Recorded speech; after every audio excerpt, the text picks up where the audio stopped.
الحمد لله الذي هدانا لهذا وما كنا لنهتدي لولا أن هدانا الله أما بعد. قال الله تبارك وتعالى: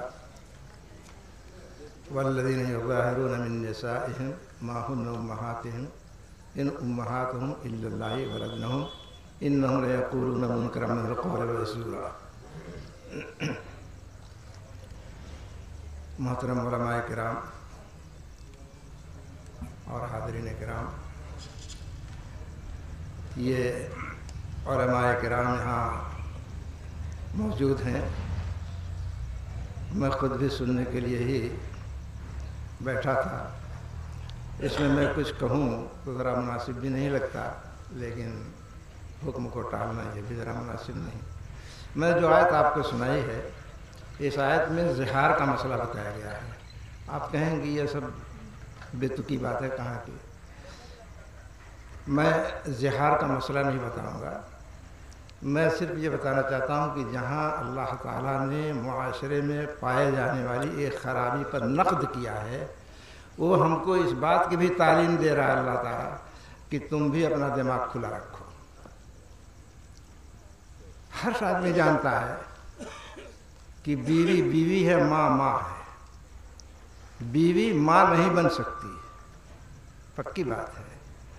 لیکن پیچھے سے اور زمانہ جاہلیت سے یہ چیزیں چلی آ رہی تھیں، کچھ اس طرح کی باتیں، اور لوگ اس کے اوپر کبھی سوچتے نہیں تھے، غور نہیں کرتے تھے کہ ہم جو کر رہے ہیں، ہم جو کہہ رہے ہیں وہ صحیح ہے، غلط ہے، جھوٹ ہے، کیسی ہے کیسی نہیں، کچھ نہیں.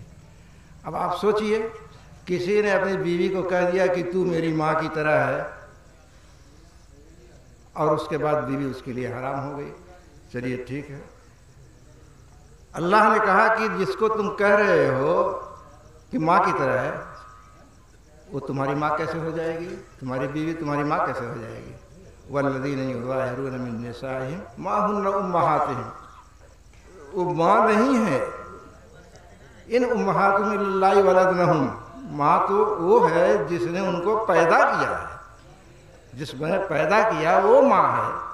تمہاری بیوی نے تم کو پیدا تو کیا نہیں ہے کہ ماں ہو جائے گی. ماں کیسے کہہ دیا تم نے؟ انہم لیقولون منکرا من القول وزورا. کتنی جھوٹی، کتنی غلط، کتنی گندی بات کہتے ہو تم، سوچتے نہیں ہو. اللہ نے دعوت فکر دیا ہے. تقلیدی ذہن اور تقلیدی دماغ لے کے نہیں بیٹھنا چاہیے، رہنا چاہیے. معاشرے کے اندر ہمیشہ اپنا ذہن کھلا رکھنا چاہیے. کیا ہو رہا ہے، کیا کہا جا رہا ہے، کیا ہونا چاہیے، کیا نہیں ہونا چاہیے، اس سلسلے میں اپنا دماغ کھلا رکھنا چاہیے. اس ضمن میں نے یہ باتیں کہی ہیں کہ یہ ایک نیا ادارہ کھلنے جا رہا ہے. اللہ تعالیٰ توفیق عطا فرمائے اور مقصد میں کامیابی عطا فرمائے. اور نام ہی اتنا شاندار رکھا گیا ہے، جیسا کہ خطبہ صدارت کے استقبالیہ خطبہ صدارت کے اندر جو ہے مولانا نے ذکر فرمایا. بہت خوشی کی بات ہے. اللہ تعالیٰ ترقی عطا فرمائے. تو اس نام سے ہی میں نے یہ اخذ کیا کہ دماغ کام کر رہا ہے. ہمیں کیا ضرورت ہے، کس چیز کی ضرورت ہے اور کس چیز کی ضرورت نہیں ہے، ہم کیا کر رہے ہیں، کیا ہم کو کرنا چاہیے. میرے بھائیوں، یہ ایک موٹی مثال تھی. قرآن کے اندر اس طرح کی اور بھی مثالیں ہیں. عرب معاشرے کے اندر کسی کے بیٹا نہ ہو تو کسی کو متبنہ بنا لیتے تھے، اور وہ بنا لیا تو اسی کو باپ بیٹا کہہ کر کے جو ہے پکارا کرتے تھے. زید بن حارثہ کا واقعہ حدیث میں آتا ہے. رسول اللہ صلی اللہ علیہ وسلم نے ان کو بیٹا کہہ لیجیے، متبنہ کہہ لیجیے، بنا لیا تھا، اور لوگ زید بن محمد کہنے بھی لگے تھے. لیکن اللہ نے نقد کیا، ادعوہم لآبائہم هو اقسط عند اللہ، کہ جس کا بیٹا ہے اس کی طرف نسبت کر کے پکارو. جس کا بیٹا نہیں ہے اس کی طرف کیوں نسبت کرتے ہو؟